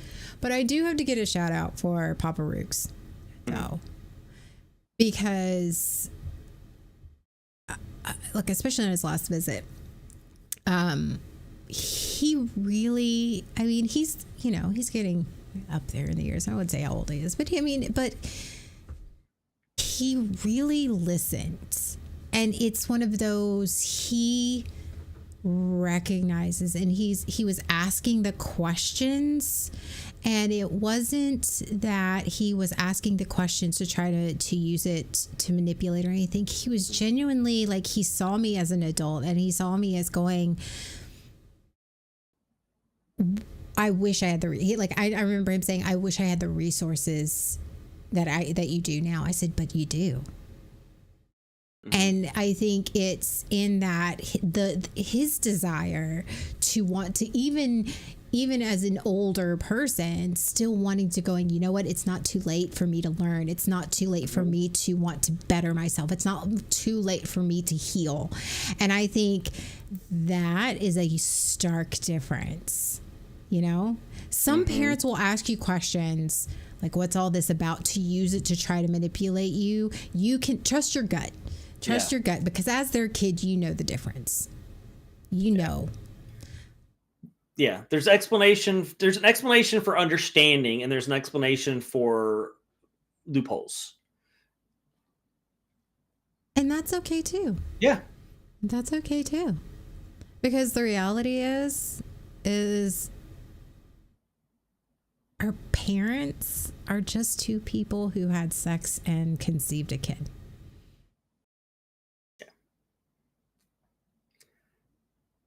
Family is just people you happen to share DNA with. No, my sister said it best. It best. Just because we're related does not make us family. Ah, that is good. I love that one. I feel like that was the first time. It's like my sister was going off about something. She goes, bitch, she wasn't saying it to me. She was saying, she goes, just because we're related does not make us family. And I have never respected that woman so much in my entire life. In that moment, I went, thank you for that. Mm-hmm. Because it's the truth. Yeah. Your family is who you make it. I've raised my kids to think that too. Yes, they have people that they know that they're related to, but they don't consider them family. But they have people that they don't share any DNA with, but they will in a heartbeat, they will trust them and know that they are safe with them. We lovingly at Team AOA like to call us the forged family, because we're sort of built together through fire and all sorts of you know, we like to call ourselves the forged family because we're family. Like Sean, Jay, Bear, like the hatchlings, like we're a family. Yeah. But absolutely. We made that family, and we went through hell together. Yes. And we earned each other's love, and we earned each other's trust, and we were there for each other, and we support each other. That's family. Yes. Absolutely. And Papa Roogs is the Team AOA dad. Let's just. Oh my God, Papa Roogs is the best. I love that. Papa Roogs and my stepmom are basically the Team AOA parents. They are absolutely. They're wonderful people. Like Sean and Jay showed up to his 70th birthday. Like that is how family we are. Like they're like, Dad's 70th birthday. We're all going. Like, I wouldn't miss that. Heck no. Love those people. I believe it's possible to love someone without a connection. They love, but is pushing everyone away. It's not odd. I think that it's Dad with Pizza in a very long short story. Yes. Also facts. But Asta, it's not odd. I think it's very much the fact that you can recognize that. Sean and I both have done this. You're protecting yourself. Mm-hmm. That craving, that need for love, that craving, that need to be cared for, and even in the darkest times, but you're scared, so you do everything to sabotage it because you would rather sabotage it because that is comfortable. Mm-hmm. Is not odd. It is a very natural progression in healing. And it might take you some time. Yeah. I still do it. Yeah. I get that. I get that craving for connection, that craving. There's a craving that I have to be close to someone and to be connected to someone. But at the same time, I push them away and I create distance because it doesn't feel safe. And not because of anything they've done, but because for me, it's that negative behavior, that pattern where I would rather reject them or reject that possibility than be vulnerable, let them in close, and then reject me. Because we've had vulnerability weaponized against us, and we've said that several. Like that's a common phrase. Is weaponized vulnerability. That dichotomy or that paradox of craving connection and rejecting it at the same time is not odd. It is behavior. We've been conditioned that connection isn't always safe. But as people, as humans, we crave connection. Mm-hmm. So it's and no matter how many times I've been hurt, I know this is what I know, but it doesn't necessarily mean it's what I always do. Just because I've been hurt doesn't mean that the next person or the people who wants a connection with me as well is going to hurt me. Just because I've been hurt by connection or been hurt by vulnerability doesn't mean that everyone else is going to do it. And I think that's the thing. Oh, Sean and I have had this conversation too, is that to expect someone to never hurt you is an unrealistic expectation. Yes. The rub is that when you go in going, I'm still going to open myself up knowing that they are going to at one point hurt me. That's vulnerability. That is true vulnerability. And then working through that hurt is where the connection really happens. But if you go in thinking, please don't hurt me, don't hurt me, don't hurt me, and the moment they hurt you, you're out. Yep. That is setting an unrealistic expectation of yourself. Or that you're never going to hurt them because you're going to hurt them. I know Sean and I spent a lot of time trying not to hurt the other person. Yeah. And in doing so, we did hurt the other person. I mean, going in saying, don't hurt me, don't hurt me, don't hurt me is setting yourself up to be traumatized, because as soon as the inevitable happens, which is them hurting you in some way, and usually unintentionally. It's very much so. And it's something that probably could easily be worked through, or could be at least worked through, even if it isn't easy. So it's self-sabotage. We're going to get hurt, and then we're setting ourselves up for that to happen and to re-traumatize ourselves and to reinforce this idea that it's not safe. When it is safe, we just have to approach it in a healthier way than we've been doing it. And I know that's hard. And I'm saying this, it may sound like I know I've got it together, but I don't. I'm talking from the experience of having done this for so long and still doing it. I still do this. It's still difficult. Yeah. So. But here's the reality, Asta, of that. Yes, that is also a very, for me, I know that I have done that. Very much so. And people don't like being held at a distance, but good people understand that. And good people, I've nicknamed myself the hut lady. Like, a lot of people like to build themselves, and I used this with another friend of mine actually a couple weeks ago.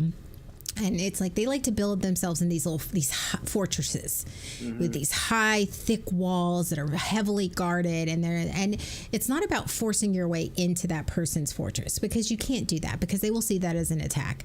I saw that as an attack. What I like to do is I like to set up shop outside of the wall and be like, okay, I can respect that you have that wall, and I can respect that you feel safe in that wall. Here's a fruit, because you need to eat. And, I'm not going to force myself, but, maybe you need to have a conversation, but you don't want to come out of your wall. Okay, so they're standing over the wall like and yelling, and we'll just have a little conversation. And it's just sitting there outside the wall, and I'm okay with that, because I used to be a bulldozer. I used to try to force myself into people's wall, and it just never turned out well for me. I know. But understanding that it takes time. And I call myself the hut lady, because I'll sit in my little hut, I'll do my own little thing, and every now and then I'll lobby like a basket of fruit over the wall. Hey, you need toilet paper? You haven't got any, so it's like I will lobby things over the wall, and I'll just sit in the hut, and just like And if you peek over the wall, I'm still in my hut, still there, like I'm But I'm not going to sit here and try to force myself there. I'm also not going to build my life around trying to make that relationship happen. But I'm still there. Hey, I need to talk to somebody. Okay, sure. What do you need to talk about? Like, I think that, especially for myself, that's happened with me so many times. And then I would feel guilty. I'm like, oh, that person's just hung around, and no, they're just living their life, but they also are holding space for me. And I feel like that's how I approach people that are very much like that. Go away. Okay, well, I'm here if you need me. Yeah. But I'm not going to force myself in you. And if you need somebody, I'm here. Yep. So I'm the hut lady sitting outside your fortress. You do not have to let me in, but I will be right here when you need me. And that's okay. And sometimes you never get inside their walls, and that's also okay. That's still a connection. Yeah. There's still a comfort of knowing that person. But not everybody's like that. That's just how I approach it. And there are people out there who also feel the same way as me. And that's okay. They understand that they understand that maybe you have trauma, and maybe you have things, and maybe you're not ready. And that's okay. That doesn't mean I'm going anywhere. This means I will live my life. And if you need something, I'll be right outside in my hut. Just waiting to lob the fruit. Yes. The water bottle. We've gone off. I don't even know where we have gone in different directions. That's what we do. It's fine. Absolutely. We're here. But back to be our childhood roles. Yes. Just because you're in a role doesn't mean you're stuck in a role. Fruit checking hut lady. Unlucky, yes. Fruit checking hut lady. Okay, make sure you don't get that. Make sure it's not rotten. Nobody wants that. No. Only the finest fruit. And water bottles. Oh, in the water, because you gotta hydrate. Gotta hydrate. Yeah, absolutely, gotta hydrate.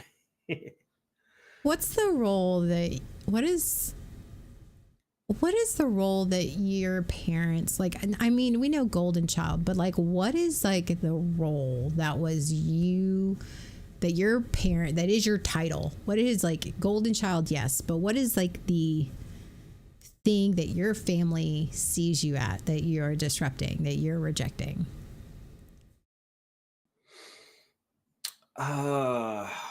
That's not the golden child aspect. Or maybe the expectations that you're trying to break. The expectation your family has of you, not. The expectation is that I've got it all together. I'm the successful one. When you look at my other brothers, they see me as, and my mom told me this. She's like, you're the one I can count on. You're the one that's got it together. You're the one you're the successful one. So that does kind of feed the whole golden child. That's like I can't do anything wrong. I can't fail. I can't do anything hard. I'm only allowed to do what I know I can accomplish. I can never falter. So, yeah, I think that's kind of the role that I feel. Yeah. What about What about you? Um, that I'm gonna fix everything. Yeah. I mean, I'm always the problem in their eye. Well, in my mom's eyes, I'm always the problem. But I mean, my dad love him. His nickname for me is Jiminy Cricket. I'm his conscience because I give zero shits. I will tell him exactly. I'm like, zero shits when it comes to my dad. I actually have a really good relationship. It's my little Jiminy Cricket. I will tell him exactly what he needs to hear, whether he likes it or not. And he hates to admit it. But so I'm not trying to break that role. I think that works as a good dynamic for me and my dad. But that I'm gonna fix everything. I think that's the thing that both my parents. It's like I was the fixer. I'm gonna handle it. I don't worry about anything because Anna's gonna fix it, or Anna's gonna handle it. Yeah, that's what I see a lot. Yeah, and it's the with my mom. It was my responsibility, so I have to fix it. It's my responsibility. Our relationship breaks, so it's my job to fix it. It's not my job to fix everything. I will fix what I want to fix and what I need to fix for myself. And if I choose to fix it, I am choosing to fix it or helping out. But I am no longer taking the responsibility for other people and their lives. I have 2 little hatchlings right now, and while they are under the age of 18, it is my job to make sure that they're okay. Will I fix their problems? No. But will I support them and will I help guide them? Yes. But even still, even as a parent, it's not my job to fix everything for them. If they fail, they fail. It is also my job to help them feel loved and supported when they fail so that they learn the lesson from that, so that they can learn from it. Yeah. Okay. Yeah. How was your birthday? Did you have a good birthday? It was quiet. Didn't do too much. Just kind of hung out, had a relaxing. You didn't party it up? What? Didn't party. No, I mean I thought about it. I thought about throwing a rager, but did you at least touch grass? Did you at least leave your house? So, yes, I was. Speaking of which, I was outside of my house. I decided to put Christmas lights around my door. Oh, okay. On my birthday, because so I was outside, and my neighbor was outside. My neighbor was outside blowing his leaves, and he stopped at one point and was like, "Hey, good to see you. I hadn't seen you. I hadn't seen you outside in a while, and I thought you a couple times shut-in recluse. Wait, it gets better. And he's like, a couple times I thought maybe we needed to do a wellness check because I didn't know." I'm sorry, I'm not looking at this. Yeah. But he's like, but every once in a while I see you moving around, so I know you're good. So he's like, so what are you doing for Thanksgiving? I'm like, not really doing anything. He's like, what, your family's not coming up? No, family's not coming up. He's like, oh, so you're spending Thanksgiving alone? Yeah. You want to guess what he said next? Did he invite you over? He did invite me over. Did you go? No, well, because Nathan and I were hanging out for Thanksgiving. So yeah. But he did invite me over. But yeah, so that was my birthday. I sort of touched grass. I was outside running some cable, running some power, putting up lights. Speaking of hatchling, hi hatchling. they love because they have like a clearance off my monitor, so they love to come over and like stare at me right up under there under the thing. So I see the space. It's sometimes it's really creepy, and then Nora's tall enough she'll go over, so I either get this or I get this. That's kind of funny. Your hatchlings are the best. They are the best. Yeah, I got to spend a lot of time with them because I had Thursday and Friday off because of the American holiday. Yep. Good old Turkey Day. Yeah. Did you eat too much? Actually, no. I was really good. I ate a plate of food, and then I literally passed it. I went over to a friend's house for Thanksgiving Yeah. It's pretty, Clayburn. And they have this huge sectional couch, and found the Sean knows corner, because didn't you? I You found did. the I got in corner. the corner and I passed out for like 3 hours. I thought about that. I was at one point. I was like, I wonder how Friendsgiving is going. I was like, I bet she's passed out in the corner of the couch, isn't she? bitch, no one asked you. I have a tendency, like the corner, I'm like very much sheltered in that. So at the corner of any sectional corner, couch, I yeah. am there, and then I like nest up and I fall asleep. Is it- Never fails. Is there a little blanket? Is there a little There was a throw? little blanket. There's always- There was. yeah. There was always a Yeah. blanket. Kids need to know when you can bring them back to their parents when they are getting annoying. I mean, that's fair. It's fair. You know what's coming up though, right? Your birthday. Jay's birthday. Your birthday. Jay's birthday. Yeah, and then your birthday. Well, Yeah, exactly. yeah. Yeah. It's coming up. You know what's great about that though? Mhm. What's great about the fact that my birthday's coming up and I'm like, okay, it's my birthday. It is not now. It is not me going, oh, I don't want, I'm not important. I'm literally thinking, okay, it's my birthday. That's kind of how I take my birthday as like, oh, okay, it's my birthday. I no Cool. longer like, but see, that's how I know I'm also healing. I am no longer needing, oh, please, somebody remember that I exist and that I'm important. Please remember my birthday and make me feel special, and then feel disappointed when people don't make me feel special. When no one meets your expectation of what it takes to make you feel special. Right. Because That you haven't communicated to other Right. people. Right. Yeah, Because I don't, yeah. because I'm hoping that they just know that I need to feel Just- special. yeah. That's a dangerous place to be. It's yeah. terrible. It's I terrible. get Like, it. I know that. I know now that it's place just though. like, oh, it's my birthday. Okay. Oh, Yeah, cool. Yeah. Like, it's not that I'm like feeling that way. Like, oh, it's like I don't want people to notice. I am very grateful that people remember, but now the expectation of, please make me feel special on my day of my birth. I'm like, Yes. I'm busy. yeah. Yep. Like, I appreciate it. If you remember, great. If you don't, okay. That doesn't mean that I don't think that you're busy. I'm busy. Okay, life's busy. You know? It doesn't mean Yeah. I'm not going to try to make my kids' birthdays feel Well, special. of but- course. Of course. And, so, Yeah. like, and birthdays can be traumatic for people. That's why it's just like at this point, if you remember, if I get a birthday present, if I don't get a birthday present, it's not a big deal. You know? Mhm. Okay. It's really okay. That's additional. That's great progress that you made. That is really good. I am I'm not proud of you for that. desperately secret, and I really honestly, like, I'm not desperately going, oh, I don't celebrate my birthday because, you know, I don't want to, and I don't like, I really, it's okay. It's Mhm. okay.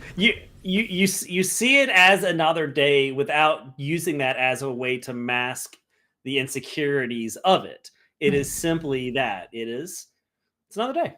It's not that anxious childhood need to be noticed. And I think that that's another progress in my my inner child work. Is my inner child isn't hoping that somebody remembers and thinks I'm important, because I know I'm important.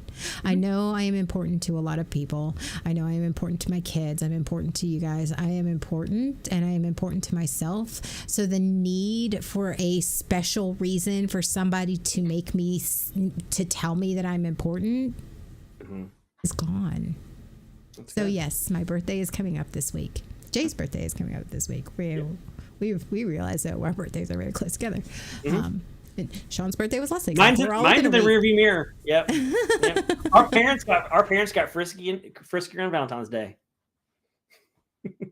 So I mean, we celebrated all our birthdays together last year.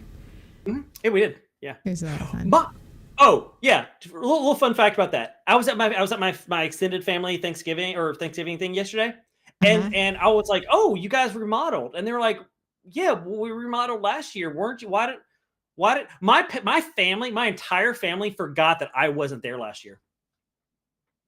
They assumed that I'm like, how did you guys forget that I wasn't there? Really, guys? They're like, oh, that's right, you weren't here. I'm like, oh God. That's a sign, Sean. That's a sign. Oh, really? Okay. All right. So I hosted Friendsgiving last year. Let's do it every even year, since last year was an even year. So every even year, like Thanksgiving, we're hosting it at your house. There we go. Friends, we'll do a Friendsgiving. So we'll come to your house for Thanksgiving next year. Didn't we do that like the year before? We did, yeah. Because I was with Macy's. Oh my God, we're now rambling. Yeah, we did. Yeah, because you took over my kitchen because I don't know how to. That's gonna change. That will not happen again for the next Friendsgiving. We're flipping over new leaves. So this has been Waking Up. It's been a great episode. Thanks, everybody. Oh, okay. But I do want to say, I know we told you it was going to be a long one. Thank you for sitting with us. For those of you who stayed the whole time. Thank you. Oh, Asta, that whole Thanksgiving debacle. You weren't here for that one. That was, we about lost our friendship. There are a lot of times where we about lost our friendship. But here we are. So Sean's going to remove the giblets. No, that's not what we're. No, that totally different. So no. I do want to say this because it is. We are now tomorrow's the 1st of December, and we're getting into the holiday season, which does happen now. Thanksgiving time doesn't happen. Thanksgiving doesn't happen for the whole world, but we're heading into the holidays or Christmas and the New Year's. A lot of people suffer mentally and emotionally this time of year. And here, I know for Team AOA itself, we absolutely know that feeling. Trust me, every single one of us, we know what that's like, how hard the holidays can be, especially when people are emphasizing family and how the real meaning of holidays and et cetera and so forth. We understand that is a struggle, and that a lot of negative thoughts happen around this time of year. But we have our Discord. I know that feels, but please, if you are hurting or just need to feel not alone in the holidays and you're needing some of that connection, or just to reach out and just to be, I need to put it out there just please reach out to us through Discord. We said this last year, we're here. And even if it's just us chatting or it's just exchanging messages, just know that the holidays are hard, and people don't say that enough. I think people don't say that enough. The holidays are hard, whether it be you're struggling financially, whatever it is. The holidays are hard for a lot of people. And so many people want to cover that up with bows and lights and shiny stuff. But we see you, we hear you, we understand, and we're here for you. So please do not hesitate to reach out to us on Discord. Join our Discord.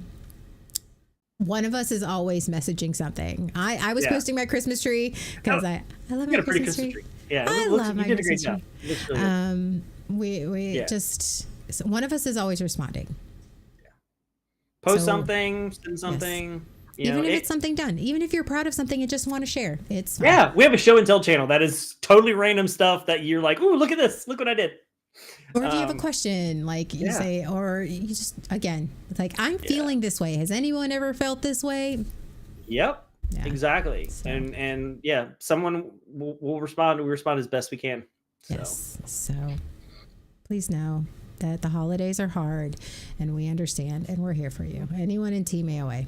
All right. So, Sean, you want to finish quick wrap up for the week? All right. So today is Sunday, which means tonight we're gonna do some. Tonight we have at 6:30 Eastern on my channel, Dorian Sombra, right there in the links. We are gonna continue the Upscale Santa. So I want to try to finish it tonight. I don't know if we're going to be able to. I might have to do a little bit of speed building. But the Upscale Santa is working on tonight, and I am hoping that the following week we will have something else to work on. We'll see. We'll see what happens. We'll just keep that. Just tell them. So the following week, assuming that the moon and stars align and everything comes together, we are going to say we. Should we say we? Yes, you can say we. Sweet. All right. I'm gonna try, but yes, yeah. Okay. Say we. Yes. Yeah. The plan is for next Sunday, we're gonna start the Enterprise build. The Enterprise builds have been ordered. They have been shipped. They are in transit. Are they really? This week. They're in transit this week. Yep. And you want to know? You want to guess when yours is coming in? When? On my birthday?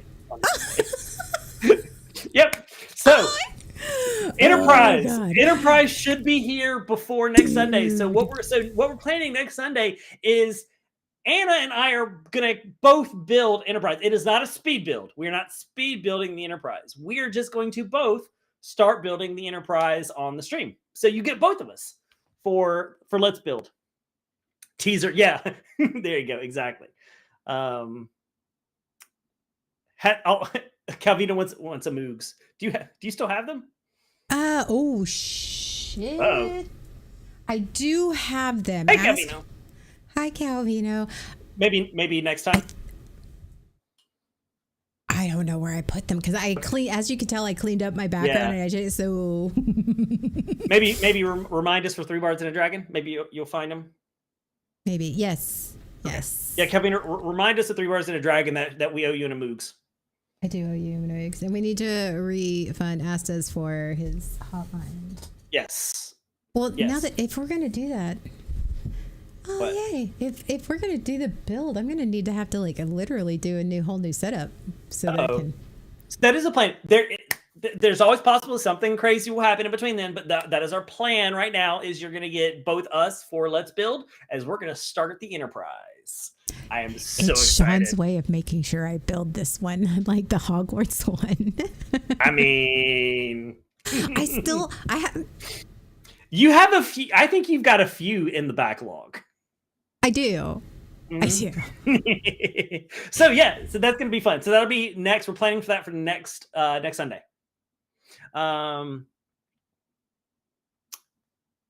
If you're off for work, okay. And then so that is Sunday. So then Tuesday we have 3 Bards and a Dragon on the Team AOA channel where we roll a D20 and let it ruin our lives. So last week was Bart's Day, which was a fantastic episode, DM'd by Anna. She did a terrific job with that one. It was a very fun adventure trying to recover the cake. There was a lot of sugar and frosting and everything else that was thrown around. So check us out for 3 Bards and a Dragon at 8:30 Eastern on the Team_AOA channel. And then that'll bring us back to Sunday. So make sure you're following all of our channels in case we happen to do anything random, like random builds or gaming or anything else that happens. If you're following our channels, you'll get notified when we go live. Yay! That's it. All right. Miss your face too, Kevin. I miss your face so much. Yeah. All right. Bye, everyone. Thanks for singing with us. I know this was a long one, but we will check. Bye, everybody. Bye. Ah. Did you really just high five? Hey. Hello. You don't even do that well from the front seat. Okay. And the bear is coming with the carpet spoon. That's a straight up PBR for the table. Yeah. 3 I think it called. She ain't judging us at all. Did you really just high five over me right No, now? we didn't. Okay, we're live. Hey. Hello. You don't even do that well from the front seat. Okay. And the bear is coming with the carpet spoon. That's a straight up PBR for the table. Yeah. I think it called. She ain't judging us at all. Did you